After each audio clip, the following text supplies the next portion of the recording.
Assalamualaikum warahmatullahi wabarakatuh. Apa kabar anak-anak yang soleh dan solehah? Sehat semua ya? Alhamdulillahirrahmanirrahim. Pagi ini kembali sebelum kita memulai pembelajaran daring, kita akan mendengarkan sedikit tausiah kembali. Semoga tausiah yang disampaikan pada pagi hari ini bermanfaat bagi kita semua ya. Amin ya rabbal alamin. Silahkan dengarkan dan simak tausiah berikut ini ya.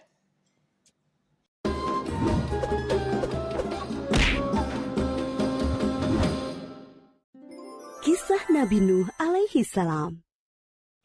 Setelah Nabi Idris alaihi salam wafat, sedikit demi sedikit iman masyarakat mulai menipis. Iblis dan pasukannya semakin gemar menggoda mereka.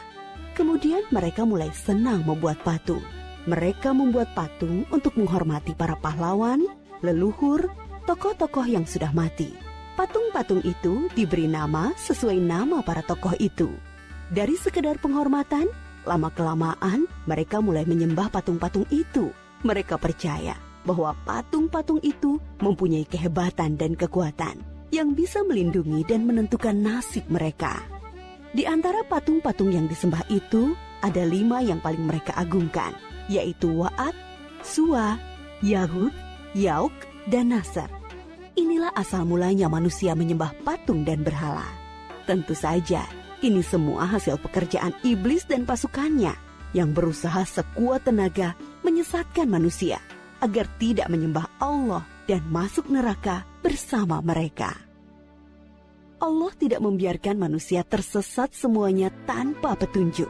Maka Allah memilih Nuh alaihi salam untuk mengingatkan kaumnya agar mereka meninggalkan penyembahan dan berhala dan kembali menyembah Allah subhanahu wa ta'ala. Siapakah Nuh alaihi salam? Nuh adalah cucu dari Nabi Idris. Fisiknya kuat, terbukti dari umurnya yang sangat panjang, sekitar 1000 tahun. Hatinya mulia dan sabar luar biasa. Pikirannya juga sangat cerdas, rendah hati, soleh, dan taat kepada Allah. Nabi Nuh adalah Rasul Allah subhanahu wa ta'ala yang pertama. Sebelumnya, Allah hanya mengangkat nabi-nabi saja. Mulailah Nabi Nuh berdakwah kepada kaumnya. Nabi Nuh mengajak mereka untuk memohon ampun atas dosa-dosa mereka dan kembali menyembah Allah agar tidak terkena azab dari Allah. Sangat tekun Nabi Nuh mengajak kaumnya dengan berbagai cara, dengan terang-terangan di hadapan banyak orang, dengan diam-diam mendatangi seorang demi seorang. Berulang-ulang, siang dan malam, selama kurang lebih 950 tahun lamanya. Tetapi sedikit sekali yang mengikuti seruan Nabi Nuh. Kebanyakan dari pengikutnya ini adalah orang miskin dan pekerja kasar. Jumlahnya sekitar 80 orang. Yakni sebagian besar kaumnya tidak mau mengikuti ajaran Nabi Nuh. Mereka bersikap angkuh dan sombong dengan menutup rapat-rapat telinga mereka jika Nabi Nuh mulai berbicara untuk mendakwahi mereka. Bahkan mereka menantang Nabi Nuh agar mendatangkan azab yang diancamkan oleh Allah subhanahu wa ta'ala. Nuh, sudahlah, berhenti bicara. Percuma, kami tidak akan percaya. Sekarang begini saja, datangkan azab itu pada kami jika kau memang benar.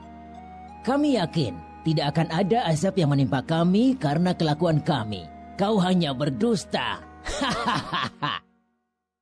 Nabi Nuh mengadu kepada Allah tentang pembangkangan kaumnya yang keterlaluan. Allah berfirman bahwa memang pengikut Nabi Nuh tidak akan bertambah. Hanya 80 orang itu saja. Selebihnya mereka semua tidak akan beriman karena mereka sudah sangat sesat. Setelah jelas ketetapan Allah bahwa orang-orang itu tidak akan beriman, maka Nabi Nuh memohon kepada Allah. Tuhanku, musnahkanlah seluruh orang durhaka itu dari muka bumi. Mereka hanya membuat kerusakan dan melahirkan anak-anak yang durhaka. Kemudian Allah memerintahkan Nabi Nuh untuk membuat kapal yang besar. Pada masa itu ilmu perkapalan belum berkembang dengan baik. Allah mengajarkan ilmu itu kepada Nabi Nuh. Maka Nabi Nuh bersama pengikutnya membuat kapal besar terbuat dari kayu. Kayu itu didapati dari pohon-pohon di hutan di sekitar mereka. Ejekan kaum Nabi Nuh semakin menjadi-jadi Melihat pembuatan kapal itu terasa aneh bagi mereka, apalagi mereka tinggal jauh dari laut. Lihatlah, Terbukti bahwa Nuh gila apa itu? Bikin kapal ya? untuk berlayar di hutan. Nabi Nuh dan pengikutnya bersabar dan tetap tekun menyelesaikan kapal itu. Akhirnya kapal besar itu selesai. Inilah kapal besar pertama yang dibuat oleh manusia. Kemudian Allah memerintahkan untuk mengumpulkan binatang-binatang sepasang-sepasang, jantan dan betina. Semua diangkut ke dalam kapal bersama orang-orang beriman.